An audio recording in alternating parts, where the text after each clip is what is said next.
Start. Good morning, everyone. This is Rachna, and I'm here with my fellow teammates Aman Kumar and Rachel Anamika to present on the topic unit processes in pyrometallurgy, drying, calcination, roasting, pelletizing, and sintering. Next slide. The following are the table of contents that we are going to discuss in our further presentation. Beginning with the classification of extractive metallurgy, introduction to pyrometallurgy, unit processes in pyrometallurgy, namely drying, roasting, calcination, pelletizing, and sintering processes. Next slide. Before going into detail, let's look at what pyrometallurgy is. As we know that extractive metallurgy is a branch of metallurgical engineering wherein processes and methods of extraction of metals from their natural mineral deposits are studied. It is the practice of removing valuable metals from an ore and refining the extracted raw materials into a purer form. In order to convert oxide or sulfide to a purer metal, the ore must be reduced physically, chemically, or electrolytically. Based on the extraction process of the ore, extractive metallurgy is classified into pyrometallurgy, hydrometallurgy, electrometallurgy. So, next slide. So, pyrometallurgy is the extraction and purification of metals by processes involving the application of heat. It consists of the thermal treatment of minerals and metallurgical ores and concentrates to bring about physical and chemical transformations in the materials to enable recovery of valuable metals. Pyrometallurgical treatment may produce products able to be sold, such as pure metals or intermediate compounds or alloys suitable as feed for further processing. Next slide. Since pyrometallurgical process takes place at higher temperatures, we will look at the advantages of higher temperature processes. At higher temperatures, the reaction rate can be accelerated, leading to more metal production. Inexpensive reducing agent and cheaper raw material can be used. And also at higher temperatures, the ore compounds are unstable due to which extraction of raw materials is easily possible. Next slide. In the following presentation, we are concerned with some of the unit processes under pyrometallurgy. Before going into the unit process, let us discuss the difference between unit operations and unit processes. The processes that involve a physical change are known as unit operations, example crushing, grinding, concentration, etc. And the processes that involve a chemical change are known as unit processes. For example, drying, calcination, roasting, pelletizing, and sintering. Next slide. Let's look into these processes in detail. Beginning with the drying. Drying is a thermal removal of liquid moisture from a material. Drying is usually accomplished by contacting the moist solids with hot combustion gases generated by fossil fuels. In some cases, heat for drying can be provided by hot air or inert gas that has been indirectly heated. The amount of heat required for a given drying operation corresponds to the heat required to vaporize the liquid moisture or the heat required to raise the temperature of the products to the final drying temperature, or also the heat required to offset radiant heat losses. Next slide. Since drying and evaporation are terms that act as replica to each other, let's know the basic difference between drying and evaporation. In drying, the main operation is usually carried out on solid materials, example for the powders or their products. Whereas in evaporation, the main operations are usually carried out in liquid materials, example solutions, and their products. Removal of relatively small amounts of water from solids is taken place in drying, whereas in evaporation, removal of large amounts of water takes place from the solutions. In drying, water is usually removed by circulating air over the material in order to carry away the water vapor, whereas in evaporation, water is removed from the material as pure water vapor mixed with other gases. Next slide. Drying of moist solids is carried out in several types of industrial dryers, ranging from rotary dryers, fluidized bed dryers, and flash or spray dryers. Let's look into a bit detail of what these dryers are. Next slide. Beginning with the rotary dryers. The rotary dryer is a type of industrial dryer employed to reduce or minimize the liquid moisture content of the material. It is handling by bringing it into direct contact with a heated gas. Its principle is lifting and showering the product through a hot gas stream moving. Next slide. This is the working of a rotary dryer. The dryer is made up of a large rotating cylindrical tube, usually supported by concrete columns or steel beams. The dryer is inclined to slope slightly so that the discharge end is lower than the material feed end in order to convey the material through the dryer under gravity. Material to be dried enters the dryer, and as the dryer rotates, the material is lifted up by a series of internal fins lining the inner walls of the dryer. When the material gets high enough to roll back off the fins, it falls back down to the bottom of the dryer, passing through the hot gas stream as it falls. This gas stream can be either be moving towards the discharge end from the feed end, known as concurrent flow, or towards the feed end from the discharge end, known as counter current flow.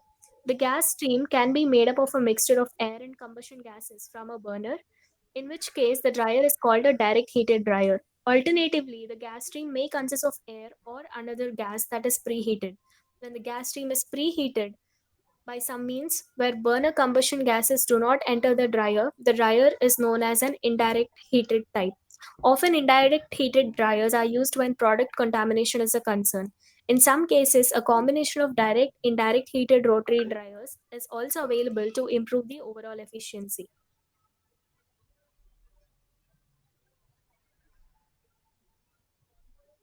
Next slide. Coming to the fluidized bed dryer.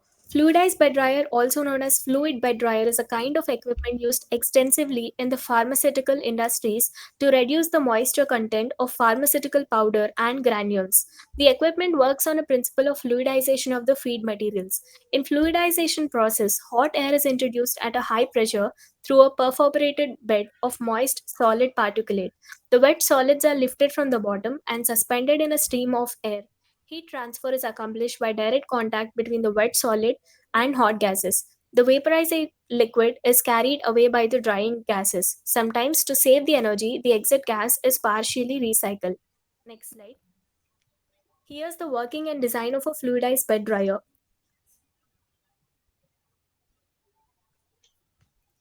It is composed of a machine tower,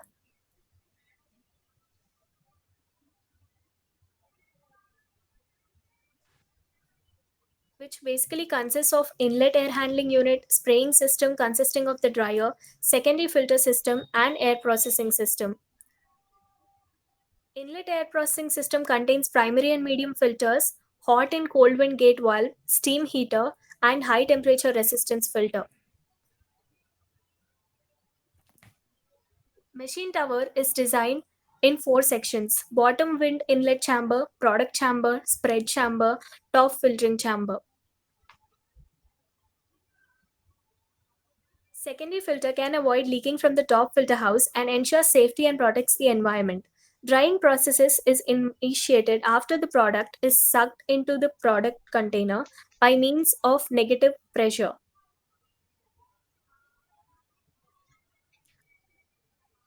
After passing through the inlet air processing system and going to the bottom wind, the inlet air moves the product and makes the fluid dry. After repeating this process, we can obtain dry and fine drains. The filter bags on the top filtering chamber shakes constantly. After passing through the top bag filter and secondary filter unit, air will be discharged outside.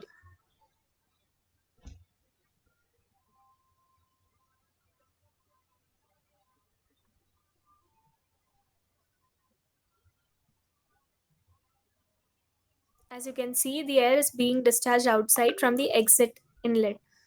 After the machine is stopped, we swing out the product container for the next process.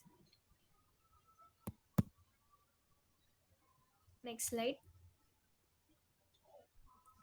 Spray dryer. Spray dryer is composed of a huge round drying chamber with a small cone shaped base made up of stainless steel with the size of the drying chamber variation in between 2.5 to 9 meters and also at an elevation to 25 meters or even more.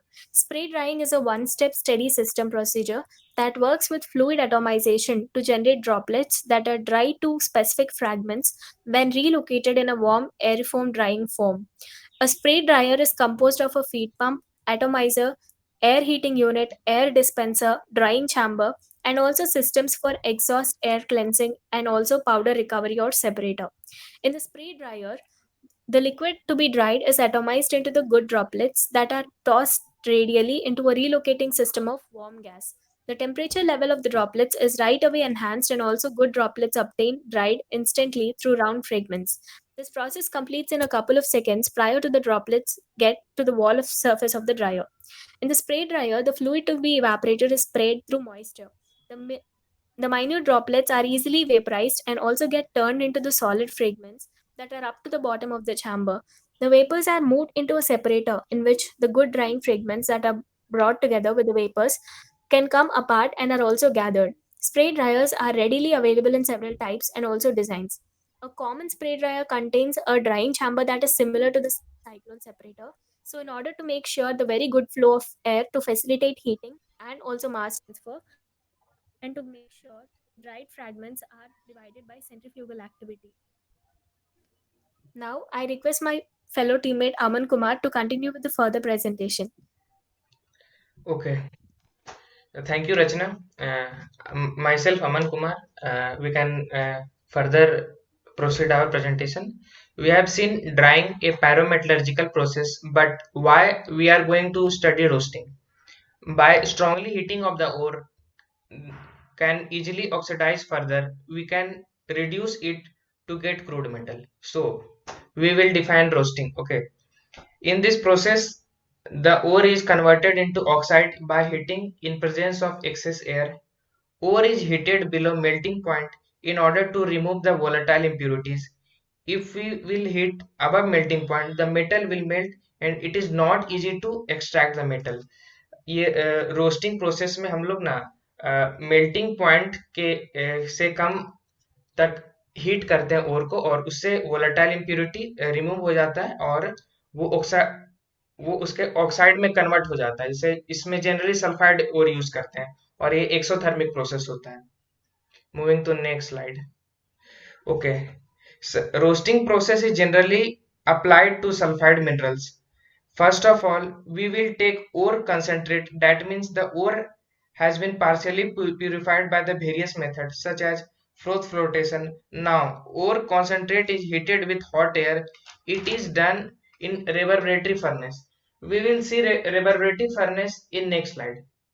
During roasting, the sulfide ore is converted to an oxide and sulfur dioxide is released. We can use this sulfur dioxide in various industrial processes such as contact process for manufacturing of sulfuric acid, metal oxide we get that is in solid state. Due to excessive heat, the roasted ore becomes porous and dry. Impurities like sulfur converted to sulfur dioxide, arsenic converted to arsenic oxide, phosphor converted to phosphorus pentoxide. तो roasting process में हम लोग generally air reached oxygen को ओर को मतलब heat करते हैं रिवर्बरेटिव furnace में इससे क्या होता है कि ऑक्सीडेशन के कारण वो ओर का ऑक्साइड बन जाता है जैसे कि हम लोग देख सकते हैं इसमें जेड है उसमें ये रिएक्शन है 2 ZnH plus 3O2 gives 2 ZnO plus 2SO2 excessive heat के कारण ये ऑक्सीडाइज होकर जेड बन गया और इसमें जो इम्प्योरिटीज था जैसे सल्फर था तो सल्फर डाइऑक्साइड बन गया okay moving to next slide okay we will now in this slide we will see the furnace used in the roasting process. The major part of reverberative furnace are firebox, so hearth, chimney. So firebox the fuel is burned to provide heat. A fuel can be coke or anything that can be act as for fuel that can provide such amount of heat. Hearth. In this portion, the ore is kept and ore is not in direct contact with heat. Ore is heated by the hot gases and next chimney. In chimney, the outlet gases are released. In the extraction of zinc blende, first of all, take the concentrated ore to the hearth due to excessive heat. In presence of oxygen, the sulfide ore oxidizes into lead oxide. In the sulfur dioxide goes out. तो zinc blende का process हम लोग रिवर्बरेटिव furnace में करते हैं तो तो इसका तीन मेजर पार्ट होता है एक ये हो गया फायर बॉक्स जहां पे हम लोग आग लगाते हैं जो कि कोक वोक से लगाएं और यहाँ पर डायरेक्ट कांटेक्ट आग का फ्लेम से डायरेक्ट हर्थ में रखा हुआ और को नहीं होता है इसको इनडायरेक्टली कांटेक्ट में रखते हैं यहाँ हॉट गैसेस के कारण ये हर्थ में रखा हुआ और ऑक्सीडाइज होने लगता है और फिर ये आउटलेट है चिमनी यहाँ से सल्फर डाइऑक्साइड हो गया ये सब आउटलेट गैसेज निकल सकता है और sulphur dioxide main industrial purpose में यूज किया जा सकता है जैसे कि कॉन्टैक्ट प्रोसेस में हम लोग इसको यूज करके सल्फ्यूरिक एसिड बनाया जा सकता है okay okay moving to next slide factor affecting roasting we are we are having several factors that affect roasting, that time, availability of oxygen in air, temperature, physical condition of ore, nature of mechanical device used. So availability of oxygen, oxygen बहुत important role play करता है क्योंकि जब oxygen proper amount में होगा तो oxidation आसानी से हो सकता है। और फिजिकल कंडीशन ऑफ ओर, और उसको ओर को अच्छे से कॉन्सेंट्रेट किया गया हो, जैसे कि फ्रोथ फ्लोटेशन में हम लोग टर्पेंटाइन ऑयल यूज करते हैं और वो फ्रोथ के माध्यम से वो जो इम्प्योरिटीज है वो सेटल डाउन हो जाता है और हम लोग सल्फाइड ओर को अच्छे से कॉन्सेंट्रेट कर लेते हैं। और मैकेनिकल डिवाइस बहुत ज्यादा इंपॉर्टेंट है। जैसे हम लोग ईंट से ईंट का रिवर्बेटिव फेरेस तो पहले ईंट का रहता था, अभी थोड़ा एडवांस मटेरियल का बनने लगा है, तो उससे मैकेनिकल डिवाइस को यूज करने से मतलब अच्छा रहता है roasting. Moving to next slide. Okay, now we will see calcination. It is the thermal treatment process in the absence of limited supply of air or oxygen. Generally, in this process, we convert the hydrated salt or metal carbonate to metallic oxide. Due to high temperature, the volatile impurities removes out and make the ore porous. Calcination calcination process में जैसे कि हम लोग ये absence of air में करते हैं, तो ये जनरली ये कार्बोनेट ओर के लिए यूज किया जाता है। तो कार्बोनेट ओर को हीट करते हैं तो generally calcium oxide plus CCO2 बनता है। तो सी ए कैल्शियम ऑक्साइड को बहुत सारा एप्लीकेशन में यूज किया जा सकता है, जैसे कि सीमेंट फैक्ट्री में यूज किया जा सकता है इसे। तो moving to next slide. Calcination of limestone. Calcination is used to decompose calcium carbonate to get calcium oxide and carbon dioxide. Reaction is generally endothermic and consume large amount of thermal energy that comes from burning of coke. Fluxing of iron ore and calcium and calcination of limestone outside the blast furnace is preferred to avoid extra consumption of coal। जैसे कि calcination के लिए बहुत ही high temperature required होता है, तो Coke का use करते हैं। बर्निंग ऑफ कोक से बहुत ज्यादा हाई टेम्परेचर रिक्वायर्ड होता है और एब्सेंस ऑफ ऑक्सीजन में ये थर्मली डिकम्पोज होता है CaO प्लस CO2 में। Okay, now we will see calcination process by rotatory kiln. Calcination Using rotatory kiln, the calcination of limestone is carried out. Due to excessive heat, the calcium carbonate decomposes into calcium oxide and CO2 released, as we had seen in previous slide. As rotatory kiln rotates, the reaction proceeds. This help in the thermal decomposition. ये rotatory किल का इस्तेमाल किया जाता है thermal decomposition of इस calcium carbonate. Okay, now after this slide, Rachel will proceed.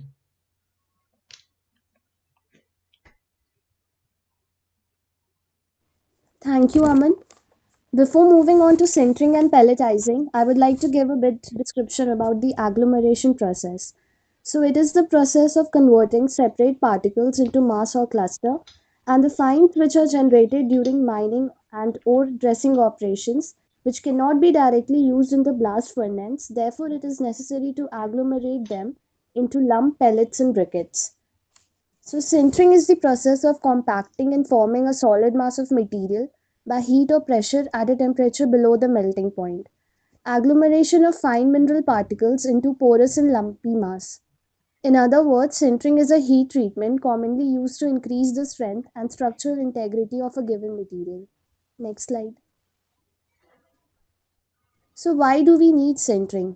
To utilize the fines generated during the beneficiation process. And beneficiation means that it benefits the ores and by removing the gang material so that its productivity increases.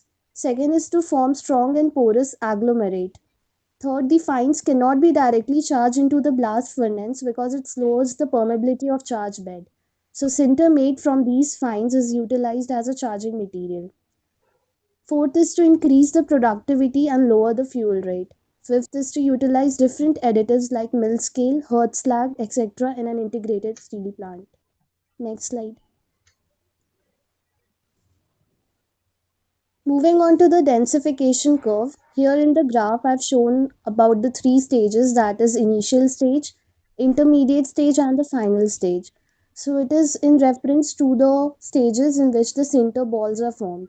So in the first portion, which reflects the initial stage where densification is due to only the formation of neck growth, where the grain boundary formation occurs. Second, in the intermediate stage, the densification is due to the concurrent grain growth and reduced number of interconnected pores. And finally, in the final stage, when all the pores are completely closed, the rate of densification is reduced and the volume decreases. Next slide. Raw materials which are used for the sinter balls formation are the iron ore fines, flux, coke breeze, waste materials, and the sinter return. Sinter returns are the material which have been produced at the end when the sinter balls have been formed, and they can be reutilized in the next sinter process. Next slide. So the principal steps for sintering, like what are the steps which we do in the steel plant industries to form the sinter balls? So the first one is that the raw materials are taken proportionally based on charge calculation. Second, the top layer of the sinter bed is heated to the sintering temperature, which is around 1200 degrees centigrade to 1300 degrees centigrade. Third, the narrow combustion zone is developed at the top layer. Fourth is the heat contained in the blast is utilized in drying and preheating the lower layers in the bed. In this way, each layer gets dried and preheated by the heat transferred from the upper combustion zones. Next is the process is over when the combustion zone has reached the lowest layer of the bed. And finally, the sinter cake is taken out from the grate in hot condition and then cooled and sent to the blast furnace for further steel making process. Next slide. This is a short video that how sinter balls are formed at the steel plant.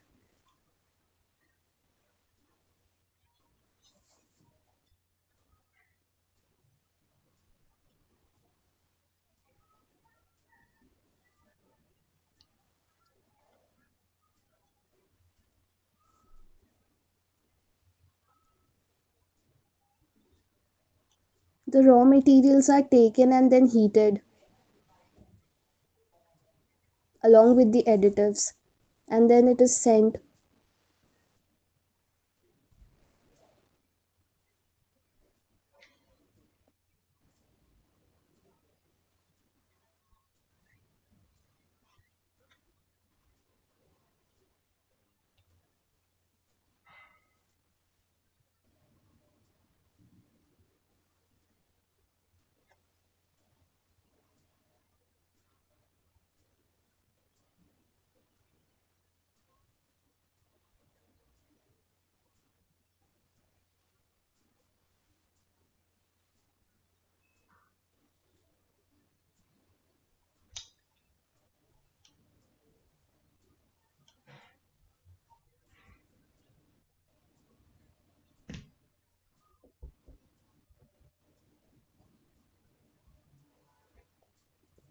The broken sinter balls are transferred for the further cooling process.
Moving on to advantages and disadvantages of sinter. Advantages are that sinter walls are hard, strong, and irregular porous lumps that gives better bird permeability. Second is size of sinter is narrower, so heat distribution inside the furnace is better and stable. Third is it eliminates moisture, hydrated water, or any volatile on strand with a cheaper fuel. Fourth, it increases the productivity of blast furnace. The disadvantages is that 100% sintered iron ore cannot be charged in the blast furnace. And second is that by sintering one cannot create uniform sizes. Next slide. Moving on to pelletization, it is a same like process like sinter, so which involves mixing of very finely ground particles of iron ores and shaping them into spherical balls that is 8 to 16 diameter by a pelletizer and hardening them by firing with a fuel. Second is that they are uniform size iron ore pellets and can be charged directly into a blast furnace. Pellets formed are used in iron making process. Next slide. Manufacturing of pellets. So in first manufacturing, the pellets are formed from the raw materials. That is, they are mixture of fine ores and additives. With the help of high temperature, they are formed. Second is transport and storage, whereon transport on site takes place by conveyor belt or truck. And the storage technique used are either open air stockpiles or in covered bunkers. And the final transport to the customer is done via rail, truck, or ship. Charging the blast furnace. So here pellets are put into the blast furnace, which are pellets are containing iron containing, and they are directly charged into the blast furnace. That is meant by the charging the blast furnace. And in other activities includes the cleaning operations in the pellet plant, which takes before the maintenance activities. Next slide. Principal steps for pelletization: grinding and dewatering. In the wet process, additives like olivine, dolomite, or limestone are grounded and then added to the ore slurry before dewatering. And in other processes, after hot grinding, the material is re-wetted in paddle type mixers and combined with additives. Green ball preparation. For this, we have 4 to 6 balling circuits consisting of a feed bin, balling drum, roller screens, and conveyors for circulating the material. Balling drum is inclined to 6 to 8 degree to the horizontal plane. It is just like मिट्टी का balls जो बोलते हैं, we are preparing that only, but the difference is that the material used is the iron ores and the additives. Induration. Induration means thermal treatments which includes drying, hardening, and cooling. It can be carried out in two different systems, that is in straight grate or gray crimp systems. Final is the handling and screening. Once the pellets are formed, the ones which are undersides and broken are removed and they can be recycled. So that is meant by handling and screening. Next slide. Advantages and disadvantages of pellets are that pellets are uniformly sized with purity of 63 to 68%, contributing to faster reduction and metallization rates. Pellets with a high uniform mechanical strength and high abrasive strength increase the production of sponge iron by 25 to 30% with the same amount of fuel. Very importantly, it is cost effectiveness. And the disadvantage is that we have to rely on the electricity to operate some of the components. The amount of electricity they use is minimal, but this can become a problem where there is an electrical supply is not available or in a power outage. Next slide. These are the references from which we have made the PPT. You all can refer to it. Next. Thank you very much for listening us patiently.